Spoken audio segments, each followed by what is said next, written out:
Assalamualaikum warahmatullahi wabarakatuh. Bayangkan, di saat kamu hamil 9 bulan, menunggu suami pulang dengan penuh cinta. Yang datang justru kabar bahwa dia menikah dengan wanita lain, dan ibunya sendiri yang jadi saksi bahagia di pelaminan.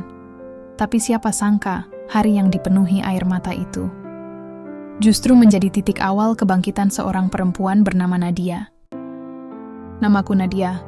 3 tahun lalu, aku merasa jadi perempuan paling beruntung di dunia. Hidupku sederhana tapi penuh cinta. Aku menikah dengan pria yang dulu jadi tetangga masa kecilku, Reza, lelaki yang selalu punya cara membuatku tertawa, bahkan di saat paling sulit sekalipun. Kami tak punya banyak harta, tapi kami punya satu sama lain. Reza bekerja di bengkel kecil milik temannya, sementara aku membuka jasa menjahit di rumah kontrakan mungil kami. Setiap sore, kami duduk di teras sambil minum teh dan membicarakan mimpi-mimpi sederhana. Punya rumah kecil, kebun belakang, dan anak-anak yang berlarian di halaman.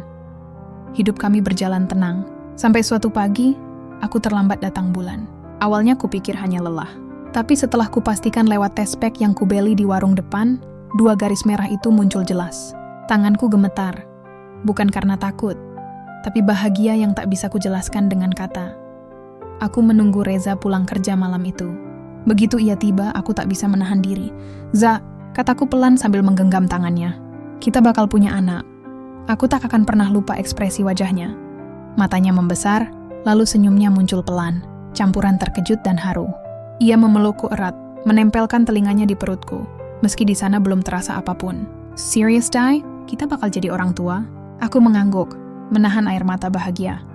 Malam itu Reza memelukku sepanjang tidur. Ia berjanji akan bekerja lebih keras, menabung lebih banyak, agar aku dan calon bayi kami hidup layak. Dan aku percaya sepenuhnya, karena Reza selalu menepati janji-janji kecilnya. Hari-hari berlalu. Aku mulai merasakan mual di pagi hari, kaki bengkak dan punggung nyeri. Tapi semua terasa ringan karena Reza selalu sigap membantu. Kadang ia memasak sarapan seadanya, meski rasanya aneh, atau mengusap punggungku saat aku kelelahan. Di mata orang-orang, kami mungkin pasangan biasa, tapi di mataku, dia segalanya. Namun, di balik itu semua, aku mulai menyadari sesuatu yang kecil, sesuatu yang tak kusangka akan menjadi awal dari semuanya. Beberapa bulan kemudian, Reza diterima bekerja di perusahaan besar. "Gajinya lumayan, Di. Aku bisa bantu kamu beli perlengkapan bayi," katanya waktu itu. Matanya berbinar. Aku ikut senang tentu saja. Tapi sejak hari pertama bekerja di sana, sesuatu berubah. Reza mulai sering pulang larut malam. Katanya lembur. Kadang ponselnya sulit dihubungi. Aku tak ingin curiga. Aku tahu dia sibuk mencari nafkah. Tapi entah kenapa, setiap kali ia menyebut nama Bu Ratna, atasannya yang katanya baik dan dermawan, hatiku selalu terasa tidak nyaman. Suatu sore, saat aku sedang menjahit pesanan tetangga, ponselku berdering. Nomor tak dikenal. "Selamat sore, ini Ibu Nadia, istri Pak Reza." Suara seorang perempuan terdengar ramah tapi agak sombong. "Iya, benar. Dengan siapa ya?" "Oh, saya Clara, rekan kerja suami Ibu di kantor. Kami mau mengundang Bapak Reza ke acara ulang tahun perusahaan malam ini. Tolong sampaikan ya, Bu." Clara, nama itu terasa asing, tapi nada suaranya entah kenapa menggantung di kepalaku. Malam itu Reza pulang dengan wangi parfum mahal. Bajunya rapi sekali, bukan seperti biasa. Ia tersenyum samar saat aku bertanya soal acara itu. "Hanya jamuan biasa, Di. Jangan cemburu ya," katanya ringan. Aku mencoba tertawa, tapi entah kenapa malam itu aku tak bisa tidur. Beberapa hari kemudian, Reza makin jarang di rumah. Aku mulai merasa kesepian. Setiap malam, aku menatap langit-langit sambil mengusap perutku yang makin besar. "Maaf ya, Nak," bisikku pada bayi di dalam sana. "Mama cuma punya kamu sekarang." Aku tidak tahu saat itu takdir sedang pelan-pelan menarik jarak di antara kami. Awalnya hanya jarak waktu, lalu hati, lalu semuanya. Tapi aku tetap percaya. Aku tetap menunggu. Karena aku berpikir, tak ada lelaki sebaik Reza di dunia ini. Dan mungkin semua ini hanya ujian kecil. Aku tak tahu bahwa ujian kecil itu akan segera menjadi badai yang menghancurkan segalanya. Sejak Reza bekerja di perusahaan barunya, segalanya terasa berbeda. Awalnya aku berusaha menyesuaikan diri. Aku paham, pekerjaan barunya pasti menuntut banyak waktu dan tenaga. Tapi lama-lama, perbedaan itu bukan lagi soal jam kerja, melainkan tentang sikapnya. Dulu, Setiap pagi Reza selalu mencium keningku sebelum berangkat. Kadang dia bercanda kecil sambil menepuk perutku. Kamu jaga calon jagoan kita ya, Di. Sekarang, ia terburu-buru. Kadang bahkan lupa sarapan. Kadang hanya melambaikan tangan tanpa menoleh. Awalnya aku tak mau berpikir buruk. Aku tahu Reza bukan tipe lelaki yang mudah berubah. Tapi setiap kali ponselnya berbunyi, ia buru-buru menjauh. Setiap kali kutanya siapa yang menelepon, jawabannya selalu sama. Urusan kantor, Di. Kamu istirahat aja. Sampai suatu malam, aku mendengar suaranya dari teras. Pelan, tapi jelas. Nada suaranya lembut. Terlalu lembut untuk sekadar urusan pekerjaan. Ya, besok aku jemput kamu, Clara. Jangan khawatir. Aku nggak mungkin lupa hari penting kamu, Clara. Nama itu lagi. Aku menahan napas di balik pintu. Jantungku berdetak begitu cepat. Aku tak tahu apa yang harus kulakukan.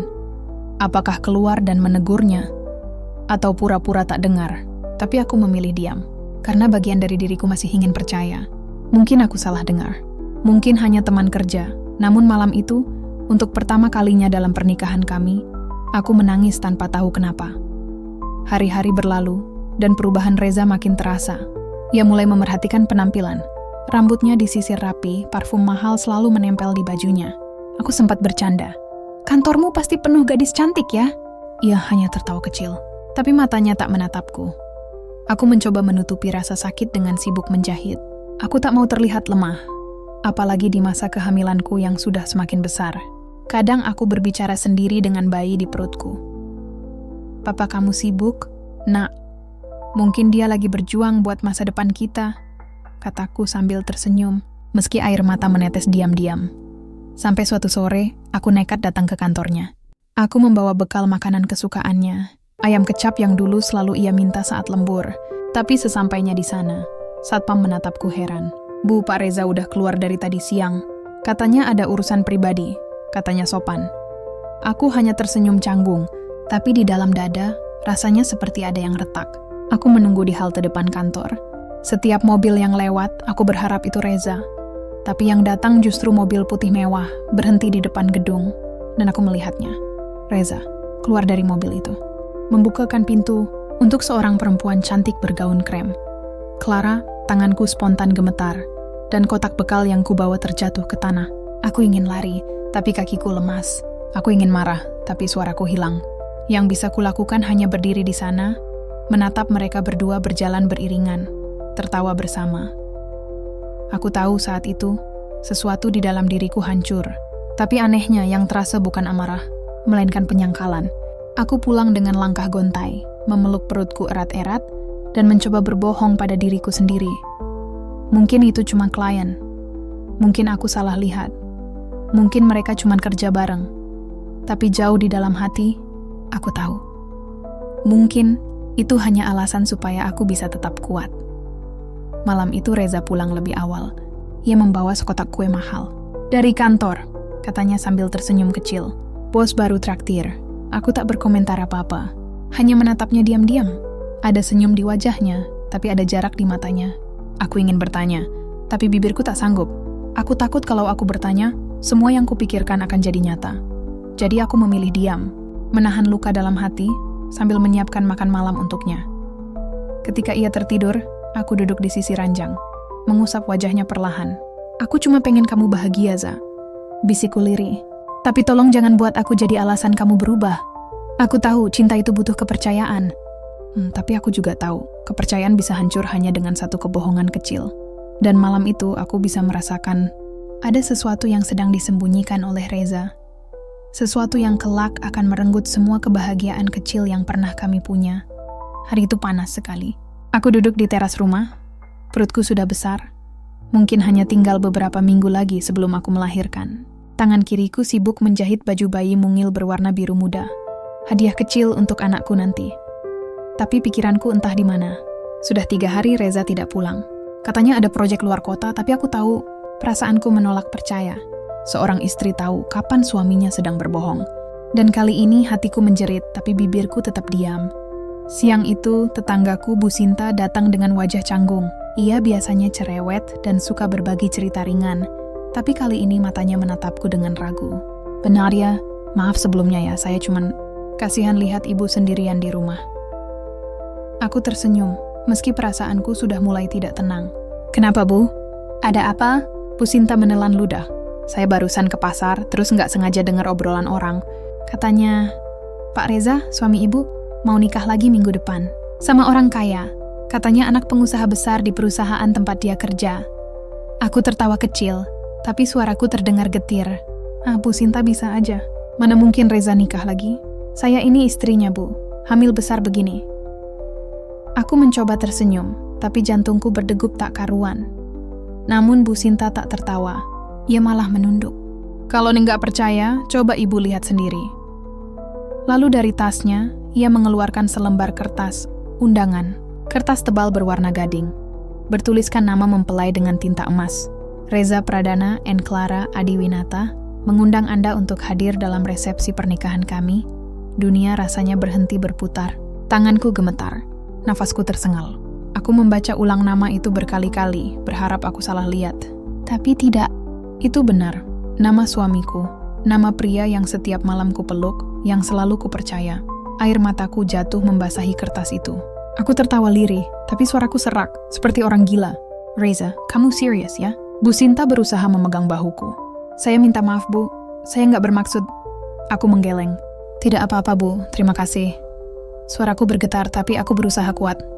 Setidaknya di depan orang lain. Begitu Bu Sinta pergi, aku terisak pelan. Tubuhku gemetar hebat. Aku meremas kertas undangan itu hingga kusut. Semua kenangan, tawa kami, janji-janji manis, malam ketika ia memeluk perutku, seketika terasa palsu. Kenapa, Za? Apa kurangnya aku? Aku bicara pada udara kosong. Hanya tangisan yang menjawab. Malamnya Reza pulang. Aku tidak tahu bagaimana caranya aku masih bisa bersikap tenang.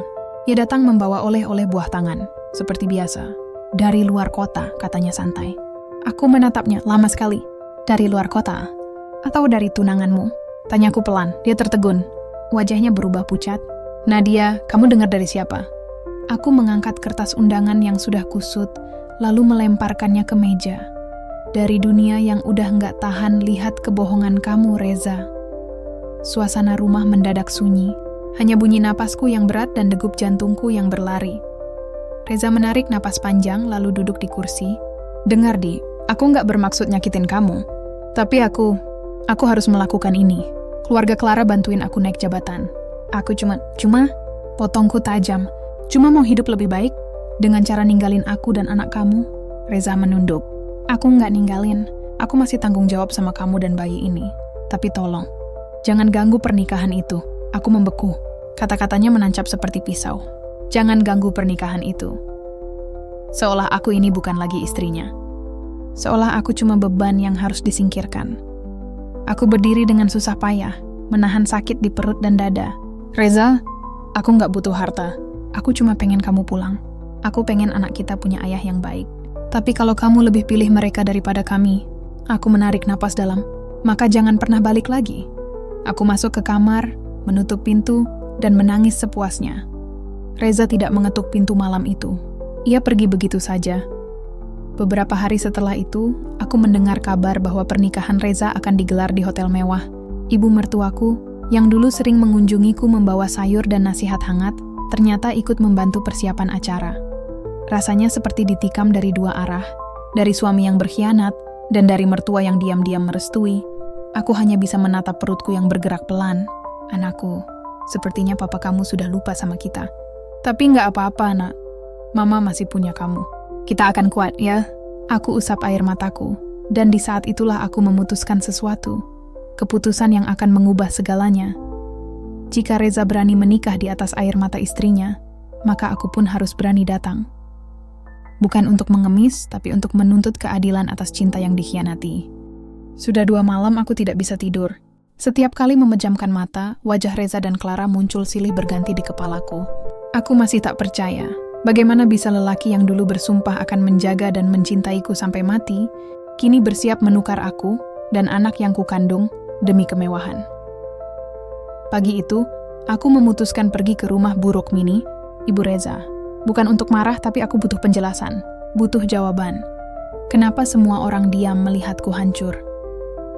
Dengan langkah pelan dan perut besar yang mulai sering kram, aku menapaki jalan kecil menuju rumah itu.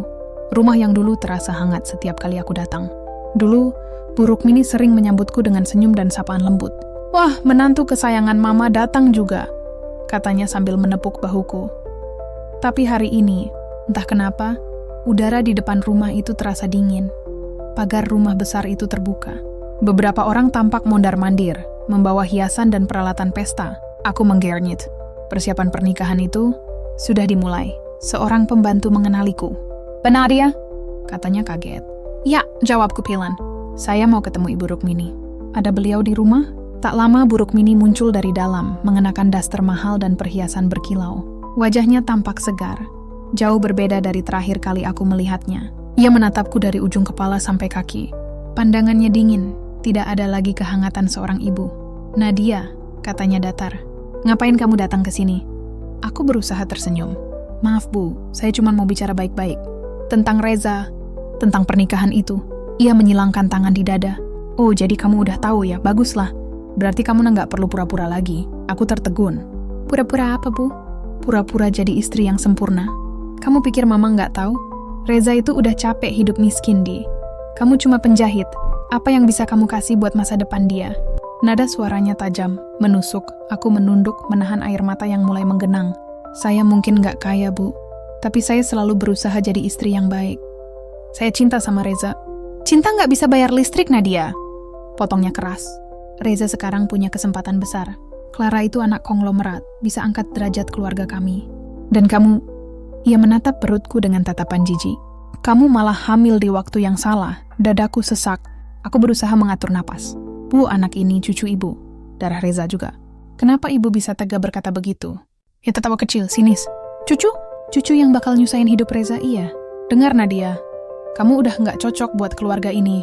Jadi tolong jangan datang ke pernikahan nanti. Jaga harga dirimu sendiri." Aku terdiam lama.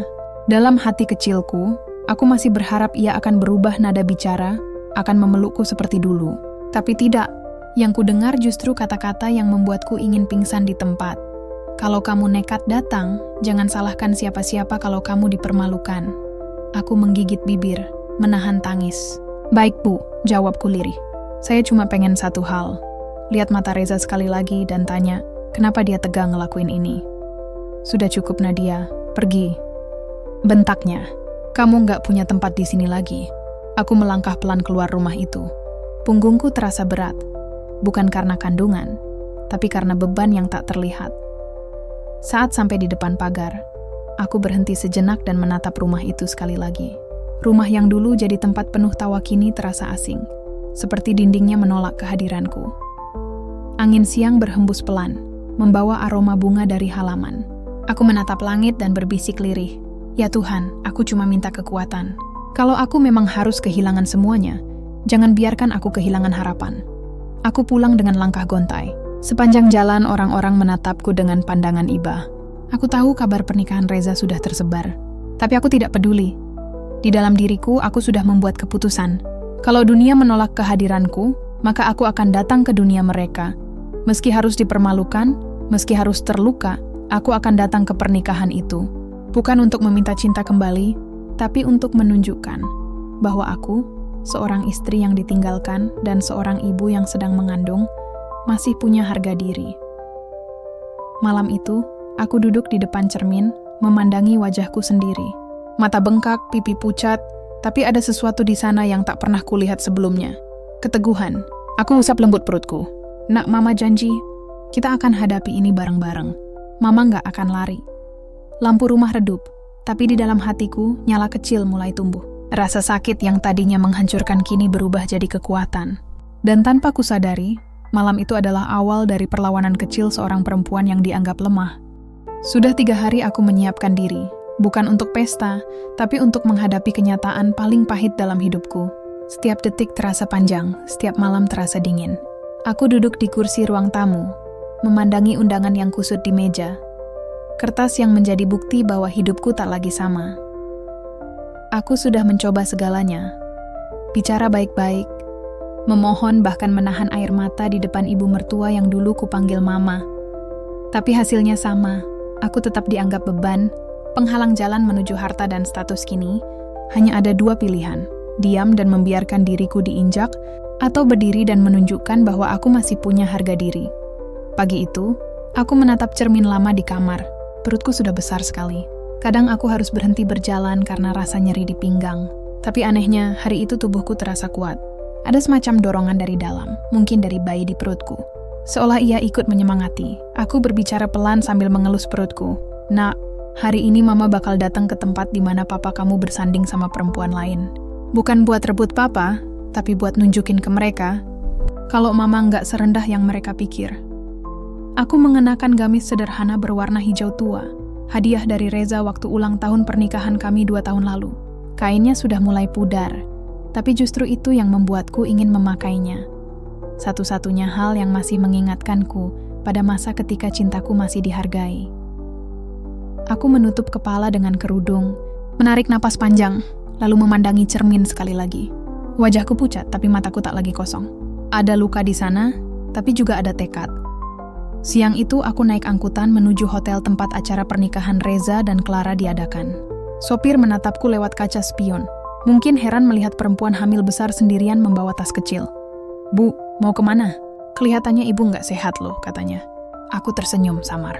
"Saya cuma mau menghadiri acara keluarga, Pak." Padahal dalam hati aku hampir tak sanggup bernapas. Setiap meter yang kulalui terasa seperti langkah menuju jurang. Begitu tiba di depan hotel, mataku langsung disilaukan gemerlap. Mobil-mobil mewah berjejer rapi. Tamu-tamu berpakaian elegan keluar satu persatu, tertawa, membawa kado besar. Aku berdiri di antara mereka, dengan gamis sederhana dan sandal datar. Beberapa orang memandangku dari ujung kepala ke kaki, tapi aku tidak peduli. Di depan pintu masuk, spanduk besar terpampang. Pernikahan Reza and Clara, awal cinta yang baru. Hatiku mencelos. Tulisan itu seperti tamparan keras yang membuatku hampir kehilangan keseimbangan. Aku menggenggam perutku. "Tenang, Nak, Mama kuat." Seorang petugas hotel menatapku ragu. "Maaf, Bu, undangannya?" Aku mengeluarkan kertas undangan kusut dari tas. Ia melihatnya, wajahnya berubah canggung. "Silakan, Bu." Langkahku terasa berat saat memasuki aula besar itu. Musik lembut terdengar, aroma bunga segar memenuhi udara. Semua tampak indah, terlalu indah untuk sesuatu yang lahir dari pengkhianatan. Aku menatap ke pelaminan. Di sana, Reza berdiri gagah dalam jas abu-abu, senyum tipis di wajahnya. Di sampingnya, Clara, dengan gaun putih berkilau, terlihat seperti bidadari. Mereka tampak bahagia, dan aku berdiri di antara keramaian, menjadi satu-satunya orang yang tidak diundang untuk tersenyum. Beberapa tamu berbisik pelan ketika melihatku. "Astaga, itu bukan istrinya yang lama ya?" "Iya, katanya dia lagi hamil." Bisikan itu terdengar seperti jarum yang menancap di kulitku satu persatu. Tapi aku tetap berdiri tegak. Saat MC mulai mempersilakan tamu memberi ucapan, aku melangkah maju. Suara detak jantungku terdengar lebih keras dari musik. Setiap langkah terasa seperti melawan dunia. "Permisi." Suaraku bergetar, tapi cukup keras untuk didengar. Beberapa kepala menoleh. Reza membeku di tempat, wajahnya pucat. Clara menatapku dengan tatapan jijik. "Nadia?" bisik Reza kaget. Aku tersenyum samar. "Iya Reza, aku datang. Aku cuma mau tahu, apa benar ini semua keputusan kamu sendiri?" Ruangan hening. MC terdiam, musik berhenti. Semua mata kini tertuju padaku. Pada perempuan hamil besar dengan wajah lelah, tapi mata yang menyala oleh keberanian. Reza menelan ludah. "Nadia, tolong. Jangan bikin keributan." "Keributan?" Kata itu membuat dadaku panas. "Aku nggak mau ribut, Reza. Aku cuma mau dengar dari mulut kamu sendiri. Apa aku udah nggak berarti lagi buat kamu? Buat anak yang kamu kandungin di sini?" Aku memegang perutku, menatapnya dengan mata basah. Clara memutar bola matanya. "Astaga, ini drama macam apa?"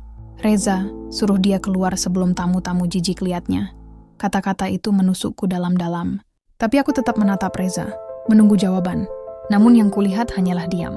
Diam yang lebih menyakitkan dari penolakan apapun. Dari arah belakang, suara tegas ibu mertuaku terdengar. "Nadia, kamu bikin malu keluarga ini.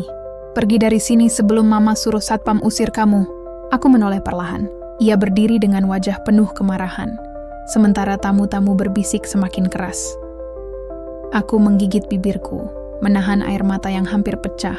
Tapi di dalam diriku ada sesuatu yang berkata, "Jangan mundur. Sekali saja tunjukkan kamu bukan perempuan lemah." Aku melangkah sedikit lebih maju, menatap semua orang di ruangan itu. "Saya cuma mau bilang satu hal," ujarku dengan suara bergetar tapi tegas. Kalau kalian pikir kebahagiaan bisa dibangun di atas air mata orang lain, percayalah, suatu hari nanti Tuhan bakal balas. Dan waktu itu, kalian baru tahu artinya kehilangan. Aku menatap Reza sekali lagi. Selamat ya, Za. Semoga kebahagiaan yang kamu cari sepadan dengan luka yang kamu kasih. Lalu aku berbalik. Namun baru beberapa langkah, rasa nyeri tiba-tiba menusuk di perutku. Aku menahan dinding, napasku berat. Seseorang menjerit kecil. Bu, ketubannya pecah. Seketika ruangan yang tadi hening berubah kacau. Aku jatuh berlutut, menahan sakit yang luar biasa. Tangisku pecah bersamaan dengan teriakan di sekitarku. Aku hanya sempat berbisik pelan. Nak, jangan sekarang, tolong. Lalu dunia mulai berputar dan semuanya menjadi gelap. Ketika mataku perlahan terbuka, yang pertama kulihat adalah cahaya lampu gantung di atas langit-langit. Silau, menusuk, dan berputar samar di pandangan mataku. Suara-suara di sekelilingku terdengar panik, sayup-sayup. Cepat, panggil ambulans! Dia mau melahirkan! Aku berusaha bernapas, tapi perutku terasa seperti diremas dari dalam. Rasa sakitnya datang bergelombang. Aku tahu, waktunya sudah dekat. Aku ingin memanggil Reza, tapi suaraku nyaris tak keluar. Dan di tengah semua itu, aku mendengar suara yang sangat kukenal. Suara yang dulu menenangkan, kini justru membuat dadaku sesak. Apa nggak bisa dia dibawa keluar dulu? Ini pesta, bukan rumah sakit. Itu suara Clara, aku menoleh perlahan. Ia berdiri tak jauh, masih dengan gaun putihnya, wajahnya penuh kejengkelan.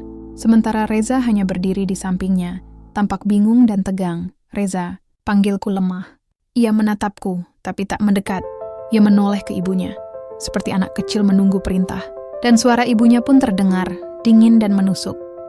Biarin aja Reza, itu akibat perbuatannya sendiri. Siapa suruh datang ke sini buat cari sensasi?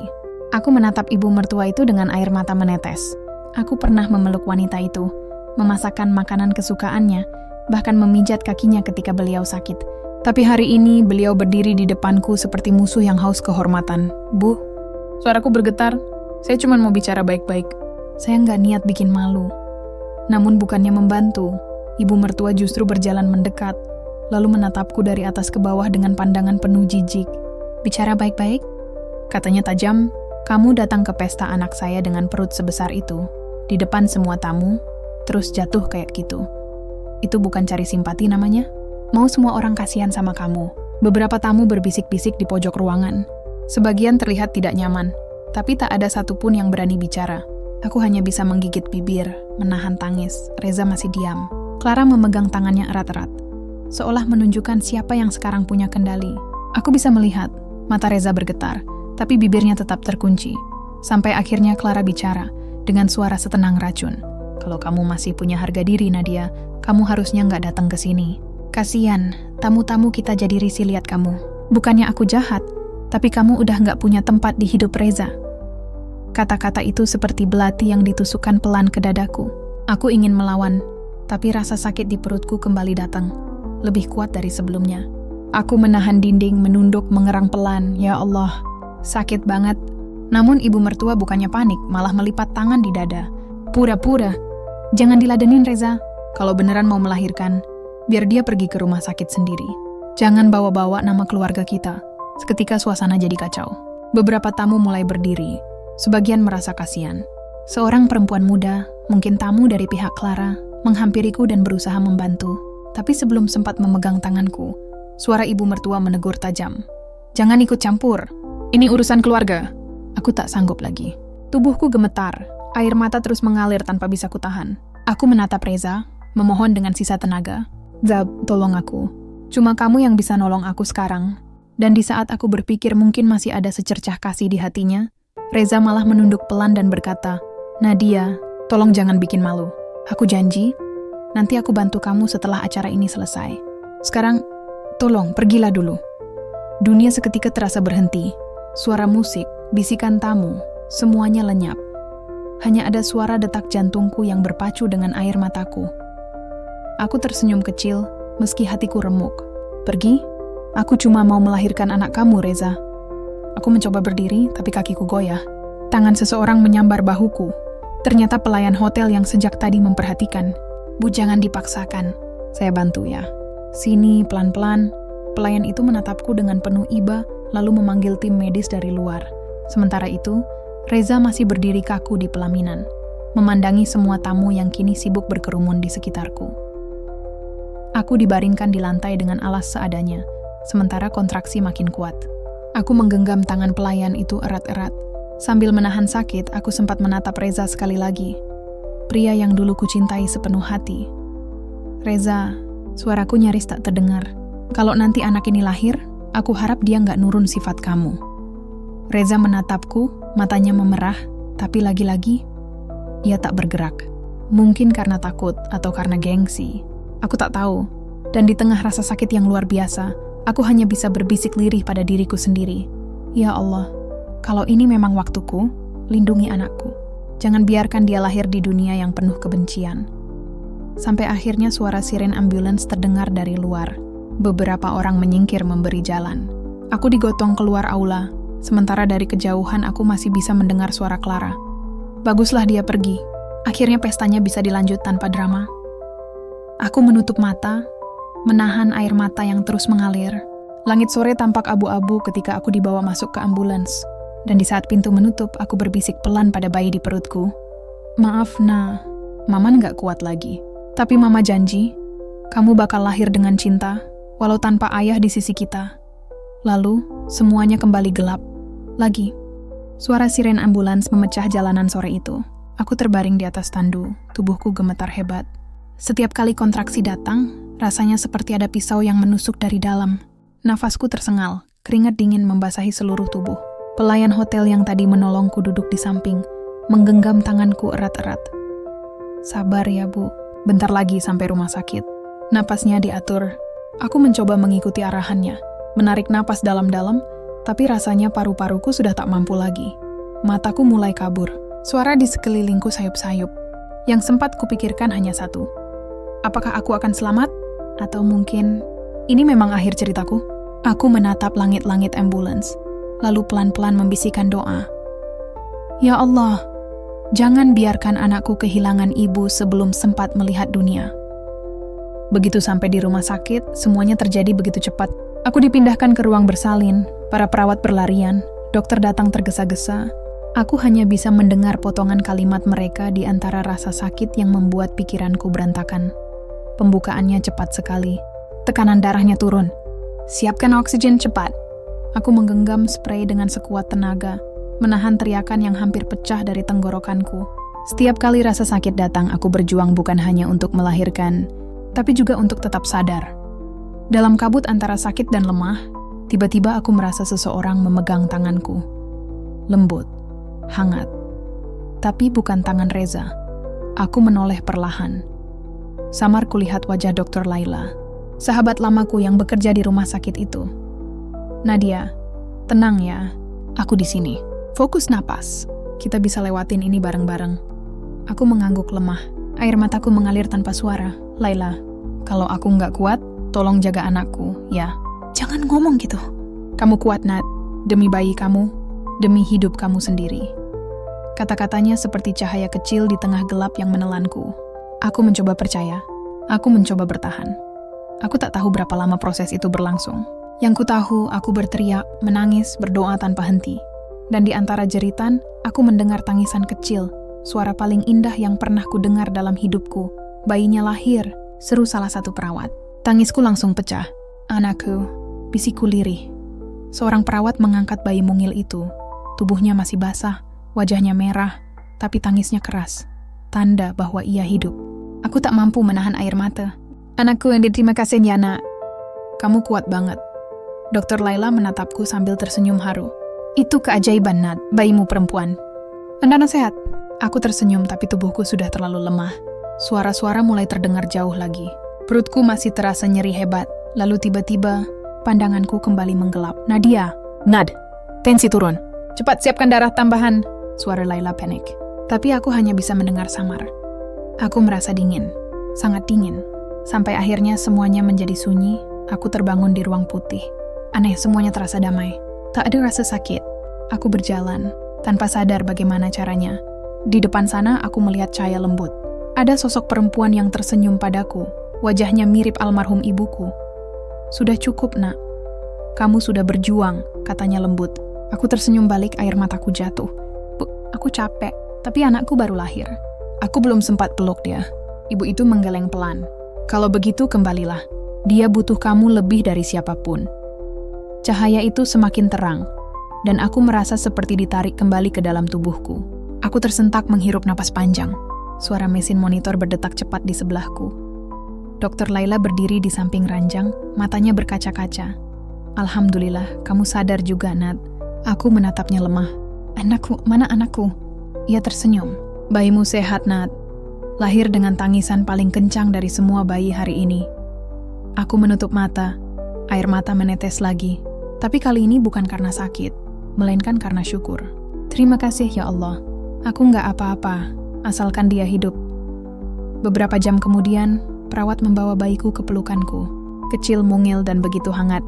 Matanya tertutup tapi senyumnya, entah kenapa, menenangkan sekali. Aku membelainya pelan. Maaf ya nak, Mama nggak bisa kasih kamu keluarga yang utuh. Tapi Mama janji, Mama bakal lindungi kamu seumur hidup. Saat itulah, tanpa kuduga, pintu kamar terbuka. Aku menoleh dan kulihat Reza berdiri di sana. Wajahnya pucat, mata bengkak. Tangannya menggenggam buket bunga putih yang tampak setengah layu. Aku hanya menatapnya diam. Semua rasa sakit yang pernah ia buat, seolah kembali memenuhi dadaku. Tapi kini aku tak punya tenaga untuk marah. Aku hanya memeluk bayiku lebih erat. Reza melangkah pelan mendekat. Nadia, aku memotong cepat. Jangan, aku nggak mau dengar. Ia terdiam. Aku mengalihkan pandangan ke bayiku. Lihat Zah, ini anak kamu. Tapi jangan khawatir, aku nggak akan ganggu hidup kamu lagi. Air mata Reza jatuh. Ia berlutut di samping ranjangku. Aku salah, Nat. Aku bodoh.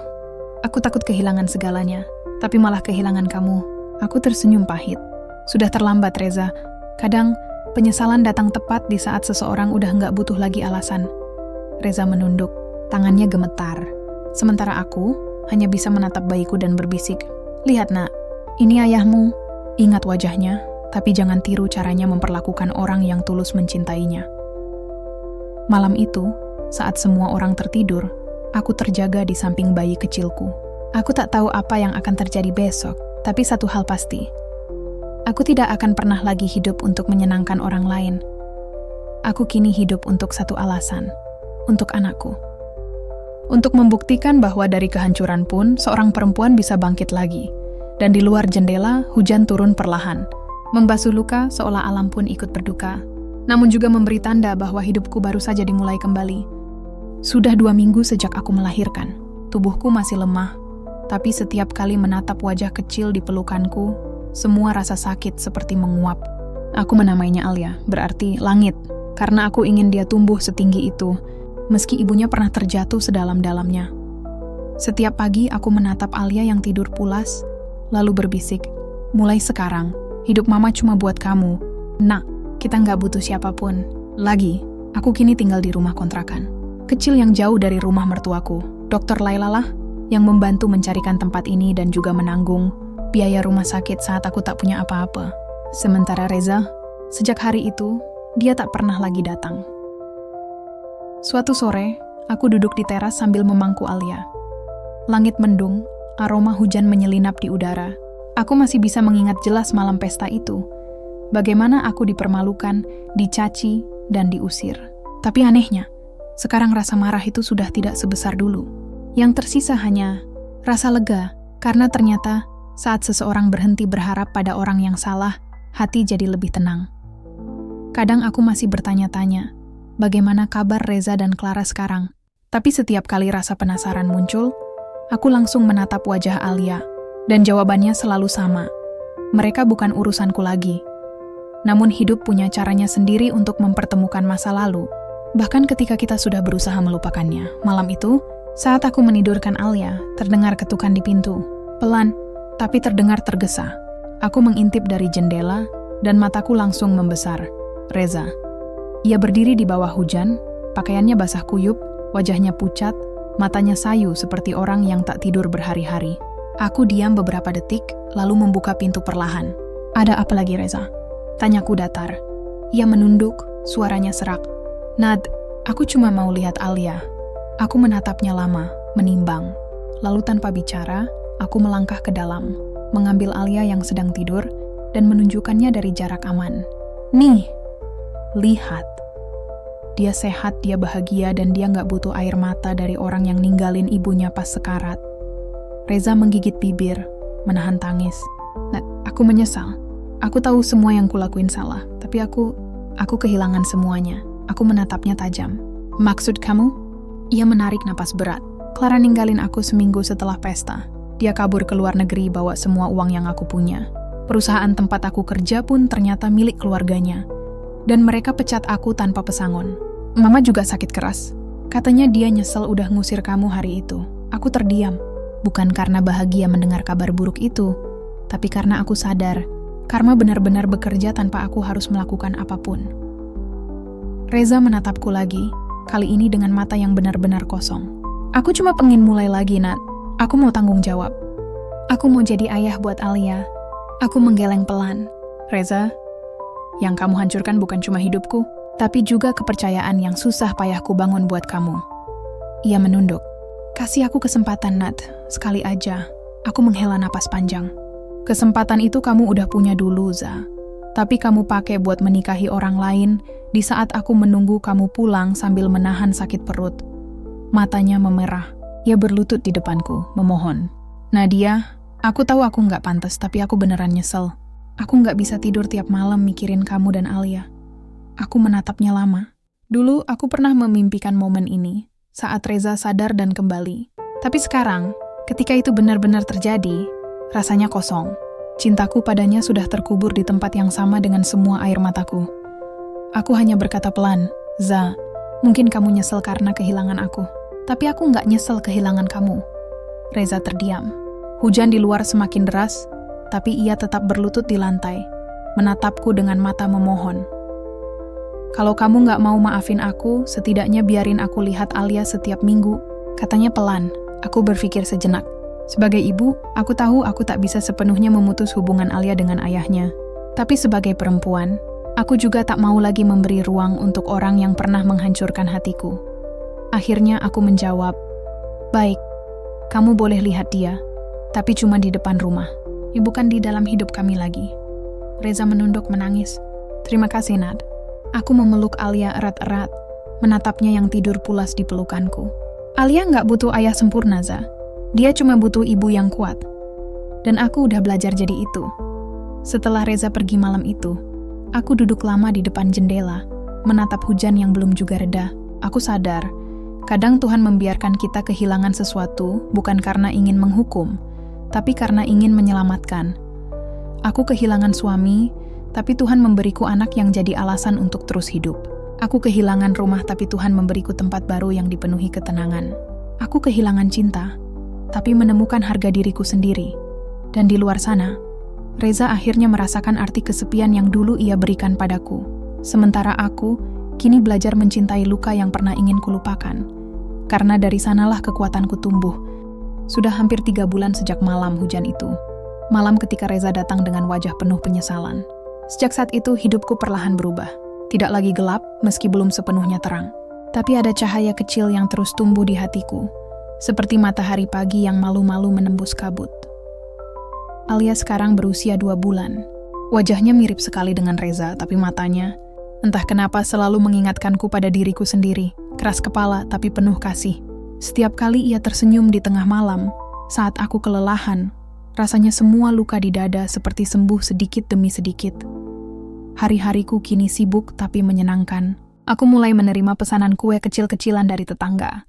Dulu aku suka membuat kue untuk Reza, tapi sekarang aku membuatnya untuk hidupku sendiri.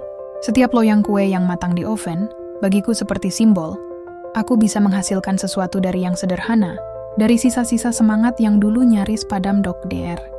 Laila sering mampir ke rumah, membantu menjaga Alia kalau aku sedang bekerja. Kadang kami duduk di teras sambil minum teh. Lihat kamu sekarang, Nad. Lebih tenang, lebih kuat, katanya suatu sore. Aku tersenyum tipis. Mungkin karena aku udah gak berharap apa-apa lagi lah. Laila menatapku dengan lembut. Bukan gak berharap, kamu cuma mulai berharap pada diri kamu sendiri. Itu bedanya. Kata-kata itu menancap di hatiku. Bener juga, dulu aku terlalu menggantungkan kebahagiaanku pada orang lain. Sekarang aku belajar bahwa kebahagiaan yang sejati adalah ketika kita bisa berdiri di atas luka sendiri dan masih mau melangkah. Suatu hari, aku sedang menata kue pesanan saat seseorang datang ke rumah. Aku mengira Reza, tapi ternyata ibu mertuaku. Aku terpaku. Ia berdiri di depan pagar. Tubuhnya tampak kurus, rambutnya banyak beruban.